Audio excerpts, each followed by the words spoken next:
पगार 30,000 पण महिन्याच्या शेवटी बँक बॅलन्स 0. दर महिन्याला पगार येतो पण पैसे कुठे गायब होतात हेच कधी लक्षात येत नाही. महिन्याच्या सुरुवातीला बँक बॅलन्स चांगला असतो आणि शेवटी अचानक 0 होतो. तुम्हालाही हेच प्रश्न पडले असतील ना? बचत कशी करायची हेच आपण या व्हिडिओतनं बघणार आहोत.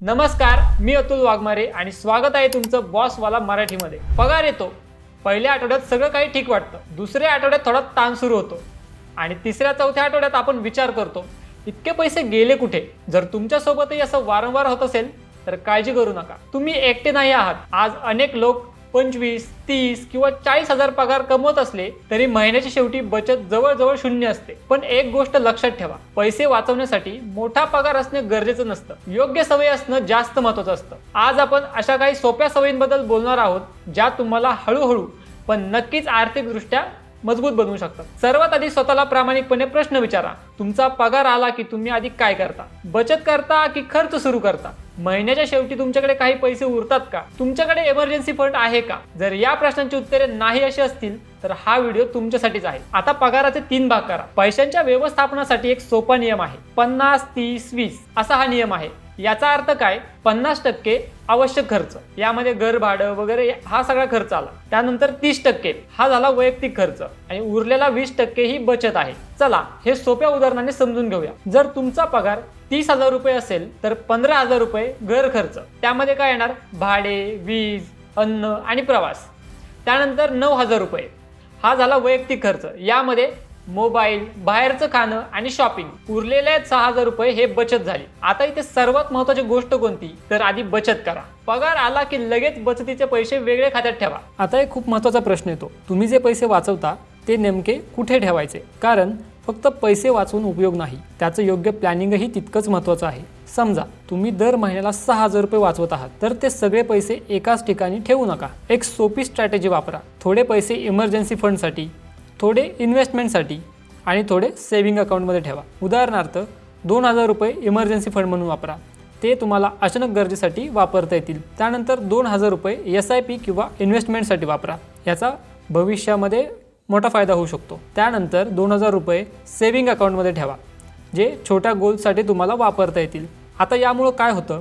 तुमच्याकडे सुरक्षितताही राहते आणि ग्रोथही होते. आता पुढचा भाग देखील महत्त्वाचा आहे, हा खर्च तुम्ही कसा करणार? कारण सत्य एकच आहे, जास्त पैसे कमावण्यापेक्षा खर्च कंट्रोल करणं जास्त सोपं आहे. पण इथे मोठे बदल करायची गरज नाही, फक्त छोट्या सवयी बदलण्याची गरज आहे. आता यासाठी तुम्ही काय कराल? आठवड्यातून 3 वेळा बाहेर खाण्याऐवजी एकच वेळा खावा. यामुळे काय होईल? आधी तुमचे जिथे 3,000 रुपये जात होते तिथे नंतर तुमचे फक्त 1,500 रुपये जातील आणि 1,500 रुपयांची बचत होईल. आता पुढचा पार्ट, ऑनलाईन शॉपिंगचा अतिरेक करू नका. यामुळे काय होईल? आधी जिथे 2,000 रुपये जात होते तिथे फक्त 1,000 रुपये जातील आणि 1,000 रुपयांची बचत होईल. त्यानंतर रोजचे स्नॅक्स थोडे कमी करा. जिथे आधी 1,500 रुपये जात होते तिथे नंतर केवळ फक्त 800 रुपये जातील. यामुळे काय होईल? तुमची 700 रुपयांची बचत होईल. आता ही टोटल सेव्हिंग झाली 3,200 रुपयांची. तुम्हाला वाटेल याने काय फरक पडणार? पण जेव्हा तुम्ही सगळे एकत्र बघता तेव्हा तुम्ही सहजरित्या 3,000 ते 4,000 रुपये एक्स्ट्रा वाचू शकता. आता शेवटचा आणि सर्वात पॉवरफुल भाग, 3 गोल्डन रूल्स. पहिला नियम काय? Save first, spend later. म्हणजे काय? पगार आला की आधी बचत करा आणि उरलेले पैसे खर्च करा. त्यानंतर दुसरा नियम, नीड वर्सेस वॉन्ट ओळखा. खरेदी करण्याआधी स्वतःला विचारा, ही खरंच गरज आहे का की फक्त इच्छा आहे? हा एकच प्रश्न तुमचे हजारो रुपये वाचू शकतो. त्यानंतर तिसरा नियम, लिमिट ठेवा. स्वतःसाठी आठवड्याचा खर्च ठरवा आणि त्याच मर्यादेत राहा. जर तुम्ही या 3 स्टेप्स फॉलो केल्या तर 30,000 पगारातही तुम्ही स्ट्रॉंग सेव्हिंग तयार करू शकता. कारण जर ते पैसे खात्यात राहिले तर आपण नकळत ते खर्च करतो. पुढे जाण्यापूर्वी तुमच्यासाठी एक महत्त्वाचा प्रश्न, तुमचा पगार आला की तुम्ही सर्वात आधी काय करता? बिल भरता, शॉपिंग करता, बचत करता की काहीच प्लॅन नसतो? कमेंट करून नक्की सांगा. आता पुन्हा विषयावर येऊया. पैशांच्या बचतीसाठी अनावश्यक खर्च ओळखा. आजच्या काळात पैसे जास्त कुठे खर्च होतात? खरं सांगायचं तर मोठ्या गोष्टींवर नाही, छोट्या गोष्टींवर सगळ्यात जास्त खर्च होतो. उदाहरण घ्यायचं झालं तर रोजच्या ऑनलाईन फूड, ऑफर्स पाहून खरेदी, अचानक कॅफेमध्ये जाणं, ॲप्सचे सबस्क्रिप्शन, वारंवार ऑनलाईन शॉपिंग. मग प्रश्न असा आहे, तुम्हाला खरंच त्या सगळ्या गोष्टींची गरज असते का? बहुतेक वेळा उत्तर असतं नाही. आता एक छोटा प्रयोग करा. 30 दिवसांसाठी तुमचा प्रत्येक खर्च लिहा. होय, प्रत्येक खर्च. 20 रुपयांचा चहा घेतला त्याचा खर्च मांडा, 100 रुपये ऑटोला गेले त्याचाही खर्च मांडा, 300 रुपये जेवणाला गेले त्याचाही खर्च मांडा आणि शेवटचं म्हणजे 500 रुपये शॉपिंगसाठी गेले. असा सगळा खर्च तुम्ही लिहून ठेवा. आता महिन्याच्या शेवटी तुम्हाला एक धक्का बसू शकतो, कारण अनेक लोकांना तेव्हा कळते की त्यांचे हजारो रुपये या लहान खर्चांमध्येच जातात. त्यामुळे छोटे खर्च टाळा. पुढचा मुद्दा, रोजची छोटी बचत. तुम्हाला वाटत असेल की 50 किंवा 100 रुपये वाचून काय होणार आहे?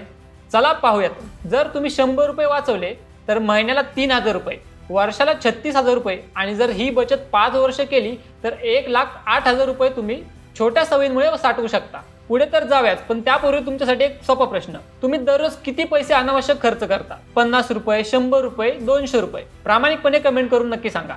जर हेच पैसे तुम्ही वाचवले तर तुमच्या भविष्यात किती फरक पडू शकतो? पैसे वाचवण्यासाठी तुम्ही महत्त्वाची गोष्ट करू शकता, ती म्हणजे इमर्जन्सी फंड तयार करा. जीवनात कधी काय होईल हे सांगता येत नाही. अचानक आजार, नोकरी जाणं, घरातील समस्या, अशा वेळी सर्वात उपयोगी पडतो इमर्जन्सी फंड. कमीत कमी 3 ते 6 महिन्यांच्या खर्च इतकी बचत असणे चांगलं असतं. जर तुमचा महिन्याचा खर्च हा 20,000 रुपये असेल तर इमर्जन्सी फंड 60,000 ते 1,20,000 रुपये असावा.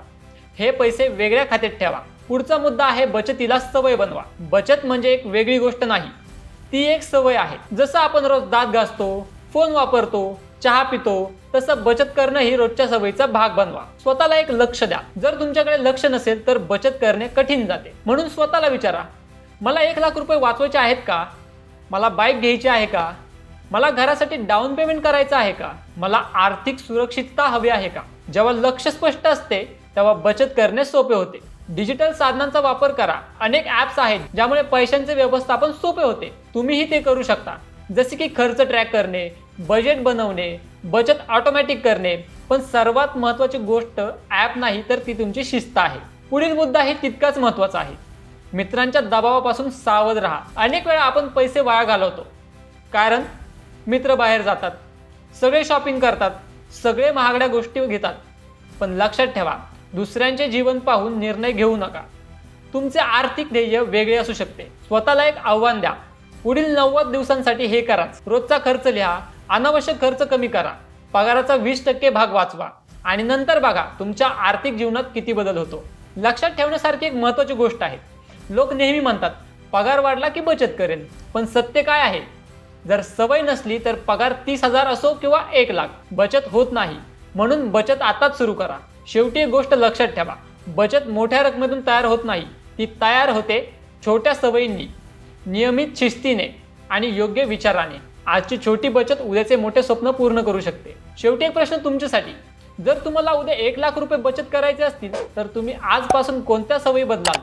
कमेंट करून नक्की सांगा. लक्षात ठेवा, पैसे कमावणे महत्त्वाचे आहे, पण पैसे टिकवणे त्याहून महत्त्वाचे आहे. जर तुम्हाला हा व्हिडिओ आवडला असेल तर व्हिडिओला नक्की लाईक करा, शेअर करा आणि कमेंट करायला विसरू नका. यासोबतच बॉसवाला मराठी चॅनलला अजूनही सबस्क्राईब केलं नसेल तर ते देखील नक्की करा. ब्रँड पार्टनरशिप आणि ॲडव्हर्टाइजमेंट इन्क्वायरीसाठी ईमेल करा brand@bosswala.com. व्हॉट्सअप करा 9108014192. बॉसवाला, बी द बॉस.